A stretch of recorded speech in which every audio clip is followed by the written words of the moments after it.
Good evening, ladies and gentlemen. I welcome you to this special press briefing by Foreign Secretary Shri Vikram Misri on the ongoing visit of the Prime Minister of India to Tianjin for the 25th SCO Summit. We are also joined by our Ambassador to China, Shri Pradeep Rawat, our Joint Secretary in the Ministry of External Affairs, who looks after East Asia Division, Shri Gaurang Lal Das, and our Joint Secretary who's in charge of SCO in the Ministry, Shri Mayank Singh.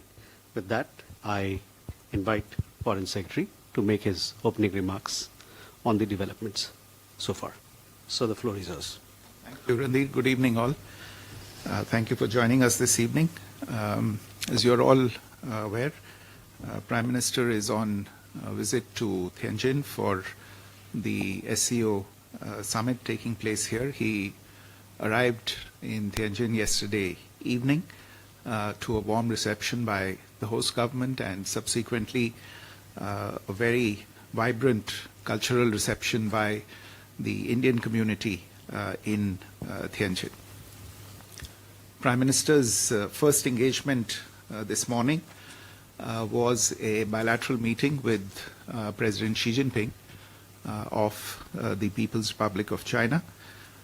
We've released a statement on that meeting.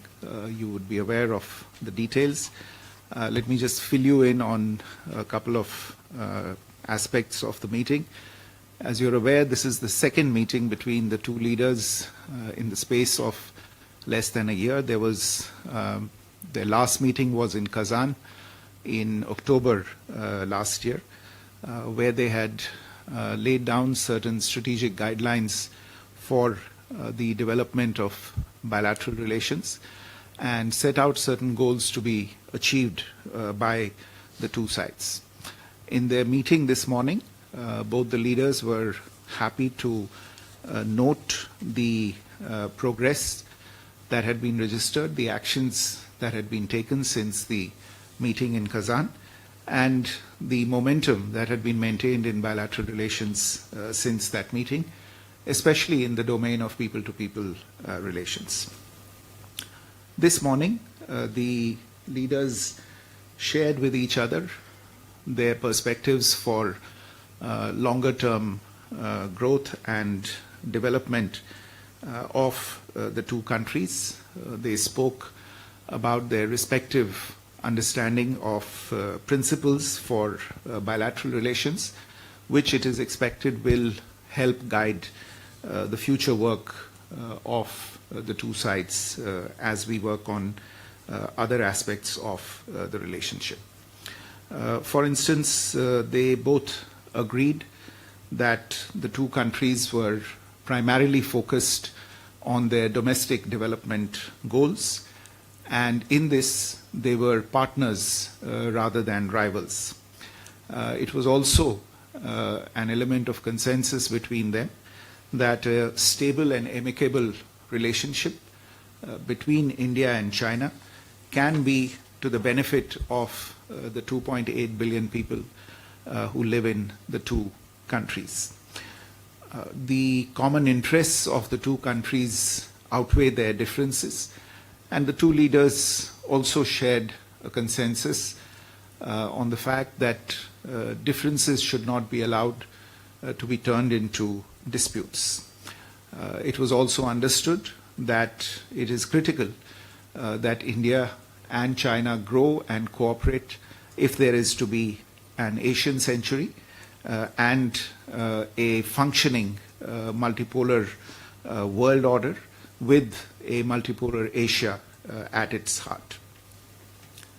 President Xi made four suggestions to further upgrade bilateral relations, namely to strengthen strategic communication and deepen mutual trust, to expand exchanges and cooperation to achieve mutual benefit and win-win results, to accommodate each other's concerns, and finally to strengthen multilateral cooperation to safeguard common interests. And all of these were responded to positively by Prime Minister Modi. The boundary issue also figured in the discussions. Both leaders took note of the successful disengagement last year and the maintenance of peace and tranquility in the border regions since then. In voicing certain principles related to this issue, the Prime Minister underlined the need for peace and tranquility on the border areas for continued and smooth development of bilateral relations. And there was understanding on the need to maintain peace on the borders using the existing mechanisms and avoid disturbances to the overall relationship going forward. At this point, I want to highlight or draw your attention to the outcomes of the 24th round of talks between the special representatives of India and China on the boundary question, which was held in New Delhi less than 2 weeks ago. In their meeting today, both the leaders positively appraised these outcomes and decisions from that round of talks. They encouraged the efforts of the SRs and agreed to accelerate the implementation of the outcomes and the understandings that had been reached between the SRs. They also expressed a commitment to a fair, reasonable and mutually acceptable resolution of the boundary question, proceeding from the political perspective of their overall bilateral relations and in the long-term interests of the two peoples. Amongst other issues, the two leaders also exchanged views on ways to increase and balance bilateral trade, strengthen people-to-people ties, cooperate on trans-border rivers, and jointly fight terrorism. There was a desire to make additional progress on all of these issues on the basis of mutual respect, mutual interests, and mutual sensitivity. In particular, on economic and trade relations, there was recognition of the role that the Indian and the Chinese economies can play in stabilizing world trade. Both leaders underlined the need once again to proceed from a political and strategic direction to reduce their bilateral trade deficit, facilitate bilateral trade and investment ties in both directions, and increase policy transparency and predictability. There was also a discussion on regional and global issues and challenges, including with regard to multilateral platforms. Prime Minister expressed support for China's ongoing presidency of the SCO and the summit in Tianjin. He also invited President Xi to the BRICS Summit that India will be hosting in 2026. President Xi thanked Prime Minister for the invitation and offered China's full support to India's BRICS presidency. In addition, following this meeting, Prime Minister had a separate meeting with His Excellency Mr. Tai Chi, who's a member of the Standing Committee of the Politburo of the Communist Party of China. As you are probably aware, Mr. Tsai also holds several important positions in the party. There was originally a proposal from the Chinese side for Mr. Tsai to host a banquet for the Prime Minister on behalf of President Xi Jinping. This was meant as a special gesture to show the importance attached by China to the visit of the Prime Minister, which was taking place after a hiatus of nearly 7 years. However, as there was a scheduling conflict, it was decided to have a brief meeting between Prime Minister and Mr. Tsai. During the meeting, the Prime Minister shared his overall vision for the India-China relationship with Mr. Tsai and sought his involvement and his role to realize the consensus of the two leaders. Mr. Tsai, for his part, reiterated the Chinese side's desire to expand bilateral exchanges in various fields to address our respective concerns in economic areas and to further improve relations in line with the consensus that had been reached between the Prime Minister and the President in their meeting earlier in the morning. Slightly earlier this evening, the Prime Minister also had a bilateral meeting with Senior General Min Aung Hlaing, Chairman of the State Security and Peace Commission of Myanmar. The two leaders recalled their earlier meeting on the sidelines of the BIMSTEC Summit in Thailand earlier this year and reviewed their current state of bilateral ties. Prime Minister noted that India attaches great importance to its relations with Myanmar under its Neighbourhood First and Act East policies. He underlined the importance of the development partnership between the two countries and sought Senior General Min Aung Hlaing's support for the ongoing connectivity projects between India and Myanmar. There was also a discussion on the security and border issues. Prime Minister welcomed the announcement of elections in Myanmar and stated that dialogue was the only way forward to foster peace and stability in Myanmar. A short while ago in the evening, Prime Minister attended the official reception of the 25th SCO Summit hosted by President Xi Jinping for the visiting leaders. Tomorrow, Prime Minister will be addressing the plenary session of the summit, where he will outline India's approach to fostering regional cooperation under the SCO umbrella. After this engagement, he is scheduled to have a bilateral meeting with President Vladimir Putin of Russia, following which he will depart for India. Let me stop here, and I think we have time for a few questions. Thank you. Okay. So we go from Manish, please. Foreign Secretary Manish Chand, India Rights Network. My question is about, the ballooning trade deficit, which is close to $100 billion. You spoke about having a balanced economic relationship. What concrete measures, steps were unveiled? Was there any pledge by the Chinese side to step up investment? So we go from Manish, please. Foreign Secretary Manish Chand, India Rights Network. My question is about, the ballooning trade deficit, which is close to $100 billion. You spoke about having a balanced economic relationship. What concrete measures, steps were unveiled? Was there any pledge by the Chinese side to step up investment in India? And my second question is that was there any progress on de-escalation if the issue was discussed? And what is the way forward from SR talks? Thank you. Sudhir.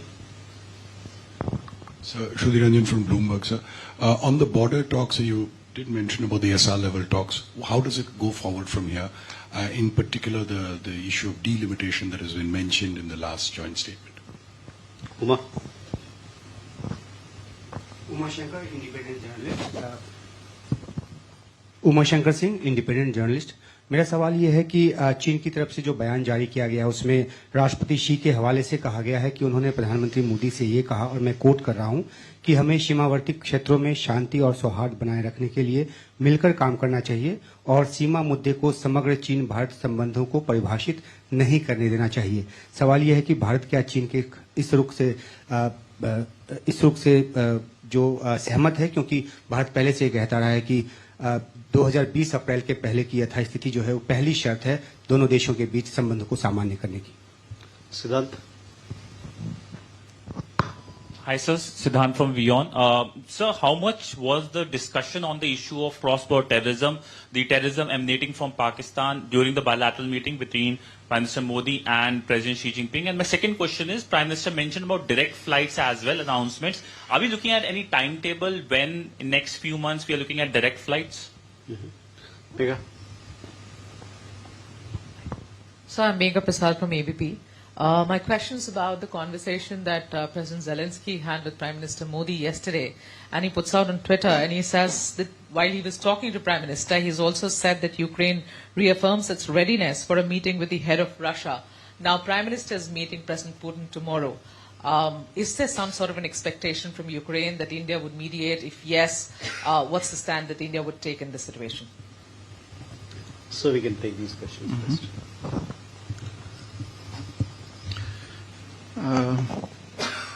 So Manish, to your question on the deficit, yes, it is a fact that there is a large and ongoing trade deficit between India and China. And this has been a matter of discussion over several years. In the current context as well, in fact, this is a discussion that started even when Foreign Minister Wang Yi was in Delhi and meeting with External Affairs Minister Dr. Jaishankar. The issue was raised there as well by us. I would go back to the point that I mentioned in my briefing, which was essentially what the Prime Minister shared with President Xi Jinping today, that it is important also to look at the issue of trade and trade deficit from the broad strategic direction and engagement between the two countries. Growing trade between the two countries and narrowing of the deficit will contribute to a change in perception in the relationship as well. But this is a discussion that is going on at many levels. It's between governments, between businesses, between entities that are involved in the trade. And we will have to see how it evolves going forward. On your question related to de-escalation, I would refer you to the detailed outcome document that was put out after the talks between the SRs. This is a discussion that will go forward in the designated mechanisms between the two sides dealing with these issues. Shruti, this more or less the same goes for your question on how the border talks go forward. You would have again seen the statement that we put out after the SR's talks. You're aware that dedicated mechanisms have been created for taking these talks forward. We expect that the existing mechanisms, which is the working mechanism for coordination and cooperation in the border areas between India and China, will meet in the coming days and weeks, and the respective leaders of this mechanism from the two sides will come to an understanding on how these mechanisms for the delimitation related talks are going to go forward. Uma, आपका जो प्रश्न था कि जो राष्ट्रपति she ने कहा है बाउंड्री इश्यूज और द्विपक्षीय संबंधों के बारे में, देखिए मैं सिर्फ इतना कहूंगा कि हम शुरू से मानते आए हैं और अलग अलग स्तर पे हम ये साफ कहते आ रहे हैं कि बाउंड्री पे जो स्थिति होगी वो स्थिति हम उसका जो एक तरह से असर है वो द्विपक्षीय रिश्तों में किसी न किसी तरह देखेंगे, और इसी वजह से सबसे जो एक तरह से इंश्योरेंस पॉलिसी है द्विपक्षीय संबंधों के लिए वो बाउंड्री पे पीस और ट्रैंक्विलिटी मेंटेन करना है. तो ये बात आज बड़े स्पष्ट तरीके से प्रधानमंत्री जी ने भी राष्ट्रपति शी के सामने रखी और हम इसे मान के चलते हैं. Siddhant, on your questions, see, cross-border terrorism was mentioned by the Prime Minister as a priority, and I would add that he did underline the fact that this is something that impacts both India and China, and that it's important, therefore, that we extend understanding and extend support to each other as both of us combat cross-border terrorism. And I would, in fact, like to say that we have received the understanding and cooperation of China as we have dealt with the issue of cross-border terrorism in the context of the ongoing SCO summit. To your question on direct flights, this is something on which the two sides have been engaged quite intensely in recent weeks and months, following the direction and the understanding between the two sides at a higher level earlier this year that this is one of the areas in which we should move forward. Since then, a number of rounds of technical level talks have been held. If I'm not mistaken, there was a civil aviation delegation from India in Beijing earlier this week for further discussions. My understanding is that at a broad level an agreement or a consensus has been reached on restarting direct flights, and this is something that you heard the Prime Minister refer to in his comments this morning. What remains, I think, are certain operational issues, and the two sides are in contact with each other. There are issues related to the air services agreement, issues related to scheduling, calendar, etc. My understanding is that these will be addressed in the coming few weeks, and we should see a resumption of direct flights soon after that. Megha, your question on the Prime Minister's conversation with President Zelensky of Ukraine, and I think we have put out an account of the conversation between the Prime Minister and President Zelensky. As to how and what will be reflected in the conversation with President Putin, I would at this stage not preempt the conversation that is going to take place tomorrow afternoon. But we'll try and update you on the proceedings in that conversation once it takes place tomorrow. Thank you. Okay, Gauri. So Gauri Dwivedi from NTTV. First question, sir. Did the issue of additional tariffs imposed by the Trump administration figure in the talks in the backdrop of China supporting India's stance? And secondly, with regard to the applications, the Chinese applications that remain blocked in India, has there been any discussion to that effect? Shubha. Foreign Secretary Shubhajit Roy here from Indian Express. In the readout, in the Indian statement, I see that it's been framed that India and China are not rivals but partners. How do you square this with the fact and the ground reality that more than 50,000 troops from Indian side and another 50,000 are still deployed and stationed at the India-China border? Aditya. Foreign Secretary Aditya Raj Kaul from NDTV. On the cross-border terrorism front, was Pahalgam terror attack, raised here because, there were reports that the terrorists of Lashkar-e-Toiba and TRF were actually holding Chinese equipment, including ultra sets and alpine apps. Apart from that, on the Operation Sindoor front, the Chinese equipment used by the Pakistan Army, what did that also figure? Apart from that, second quick question on Taiwan. Last time there was some kind of a communication gap when Wang Yi visited New Delhi. On Taiwan, there was a statement by the Foreign Ministry here in Beijing. They said that, there was some kind of a change in policy. Is there a change? Would you reiterate India's position on Taiwan? Thank you. I have a question here. Colin Murphy from Bloomberg. I just wanted to point out the fourth point by Xi Jinping regarding to the strengthening of multilateral cooperation to safeguard common interests. Can I ask from the Indian perspective what perhaps might be those multilateral organizations that you might be working through, and in particular, what are those common interests? Do they include trade, tariffs, for example? So can you give a little bit more specifics on this point? What's the Indian perspective on President Xi's point? Thank you. Please. Yeah. Sir मैं अरुण हूँ दूरदर्शन से. Sir इससे SCO summit के अंदर prime minister Modi का कल participation रहेगा, तो किस तरह से बेसिकली इंडिया अप्रोच करेगा SCO समिट को इस बार? क्रॉस बॉर्डर टेररिज्म, आतंकवाद जैसे मुद्दे, टेरर फाइनेंसिंग जैसे मुद्दे कई मल्टीलैटरल प्लेटफॉर्म पहले भी रेज हो चुके हैं, लेकिन कल जब प्राइम मिनिस्टर मोदी होंगे और इंडिया किस तरह से SCO समिट को अप्रोच करेगा sir? Okay.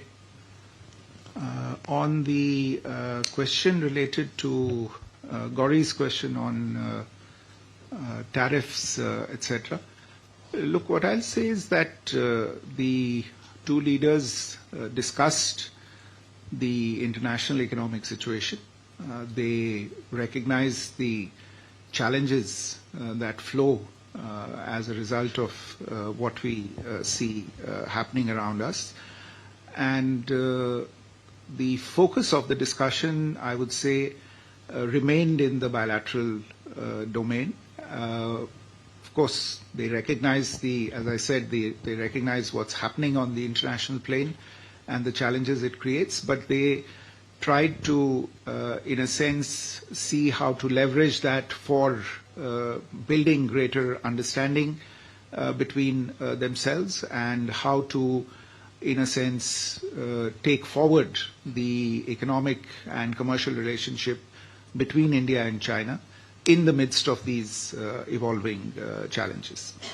As to your question about the Chinese applications, I don't have any update for you on this at the moment. Perhaps you could refer to the Ministry of Electronics and Information Technology in India for this. Shubhajit, your question on squaring the issue of partners, not rivals, with troops at the border. Look, as I said, the formulation of the two countries being partners, not rivals, or as is put somewhat differently, of being opportunities for each other and not challenges. This is the framing of the relationship, and both leaders have done this framing of the relationship. This is what is desired, and this is what they see as the future of the relationship as well. The troops at the border, which are a reality, though I think that is again a situation that has started evolving over the course of the last year as the situation at the borders has become more or is moving towards normalization. That is something that has come about as a result of actions that have been taken at a particular point in time. And that's obviously led to a certain crisis, and it is that crisis that we have dealt with or attempted to deal with over the course of the last 5.5 years. That doesn't change the fact that the two leaders, and not just these two leaders, but previous leaders as well, what they have framed for the medium to long-term future of the relationship, which is that we should try, being the two large neighbors that we are to each other, being two of the largest economies in the world, being the only 2 billion plus population countries in the world, that the future that we should aspire to, the future that we should aim at, the one that we should work towards, is one of partnership and not one of rivalry. Aditya, on your questions related to cross-border terrorism, look, all I'll say is that without going into the specifics, that the issue was discussed. It was raised by the Prime Minister, and he outlined his understanding very, very crisply and very specifically on this issue. As I said, he outlined the fact that this is a scourge that both China and India have been victims of, and India is still combating this menace. And he asked for China's support on this particular issue. And as I said, the Chinese have extended their support in various ways on addressing this issue. As to your question on Taiwan, the answer is quite simple. There is no change in India's position on Taiwan. Kolam's question on the specifics of the two leaders talking about strengthening multilateral cooperation to safeguard common interests. Well, essentially, it's to, if you look at what's happening in the space of global trade, for instance, or multilateral finance, for instance, the understanding really is to do with addressing the deficit in global governance in these institutions that look after world trade or the multilateral financial architecture. Obviously, there is a deficit in how the WTO is working, for instance. There is even a deficit in how the United Nations is working at this point in time. These are obviously common interests for two countries such as India and China that are large actors on the international commercial, economic and financial stage, and therefore it is obvious for them to have a certain amount of understanding in strengthening these institutions that were originally tasked with looking at these issues. आपका जो सवाल था SCO को लेके, देखिए SCO की बैठक कल शुरू होने वाली है और मेरा अनुमान है कि SCO के बैठक के बाद हम एक वक्तव्य उसके बारे में निकालेंगे, तो अभी प्रीजज न करें, उसको प्रीएम्प्ट न करें, कल उसके बारे में कुछ समाचार आपको देंगे. बहुत बहुत धन्यवाद. Thank you, sir. With that, ladies and gentlemen, we come to the close of this press briefing. We shall keep you updated with developments of tomorrow. Thank you.